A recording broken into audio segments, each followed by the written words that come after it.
जनतेसाठी कुणाशी भेटणारा आपला चॅनल सत्यमुख।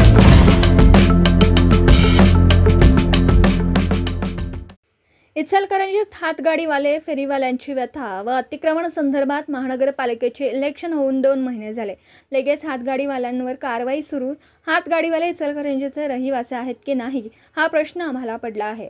हातगाडीवाल्यांच्यावर कारवाई केली म्हणजे महापालिकेने फार मोठं काम केलं असं वाटायला लागलं, परंतु गोरगरिबांचा हातगाडी काढून उदरनिर्वाहावर तुम्ही बंद केला आहात।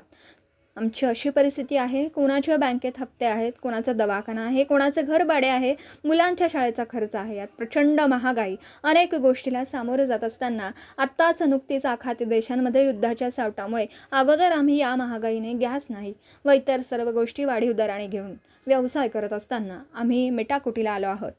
ना घर का ना घाट का अशी अवस्था असून आम्ही व्यवसाय करत आहोत आणि महापालिकेने हातगाड्यांवर कारवाई करून रोजीरोटी बंद केली आहे। खरं सांगायचं म्हणजे इचलकरंजी शहरांमध्ये मेन रोडच्या लगत मोठमोठे अपार्टमेंट्स झालेले आहेत। घरे फ्लॅट भाड्याने दिलेले आहेत, त्यांची पार्किंगच्या व्यवस्था नाहीत। त्यांच्या 4 व्हीलर गाड्या 2 व्हीलर गाड्या मेन रोडच्या बाजूला लागतात, दिवसा पण रात्री पण लागतात। या गाडीची अडचण होत नाही का? मग आम्ही मेन रोडच्या रहदारीला अडथळा होणार नाही अशा पद्धतीने रस्त्याच्या साईडला राहून आम्ही व्यवसाय करत असतो आणि आमच्यावरच कारवाई, आमच्यावरच दंड का? आम्ही व्यवसाय केल्यानंतर आमच्या गाड्या घेऊन जातो। आम्ही अतिक्रमण केलं का? अतिक्रमण कशाला म्हणायचं? अतिक्रमण म्हणजे महापालिकेच्या जागेवरती बांधकाम करून त्याला अतिक्रमण म्हणायचं। आम्ही हातगाडी एका ठिकाणी उभे राहून धंदा करतो, त्याला अतिक्रमण म्हणतात का? मेन रोडला खाजगी गाड्या आहेत, त्यांच्या ग्राहकांच्या गाड्या मेन रोडच्या साईडला लागतात। एकेवेळी क्रेन येऊन उचलून येते तरीसुद्धा ते लोक गाड्या काढत नाहीत। ते खरं म्हणजे मेन रोडला अडथळा निर्माण करत असतात, त्यांच्यावर कोणी बोलत नाही। उठायचं आणि सर्वसामान्य फेरीवाल्यांच्यावर बोलायचं, दांडगावा करायचा आणि आम्हाला काय महापालिकेने दरोडेखोर समजलं काय? उठायचं आणि आमच्यावर कारवाई करायची म्हणजे आम्हाला काही किंमत आहे की नाही? आम्ही व्यवसाय करू का नाही? आमच्या कुटुंब आता उघड्यावरती पडला, आम्हाला कोण मदत करणार? आम्ही व्यवसाय करायचा तर कुठे?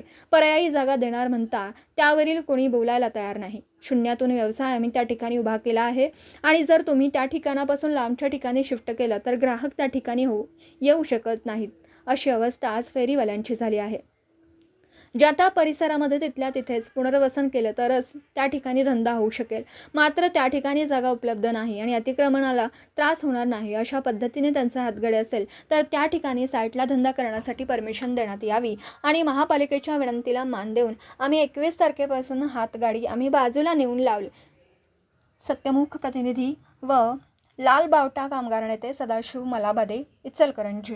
जनतेसाठी कुणाशीही भेटणारा आपला सत्यमुख। लाईक करा, शेअर करा आणि बेल आयकॉन ऑन करा। मित्रांनो, विसरू नका।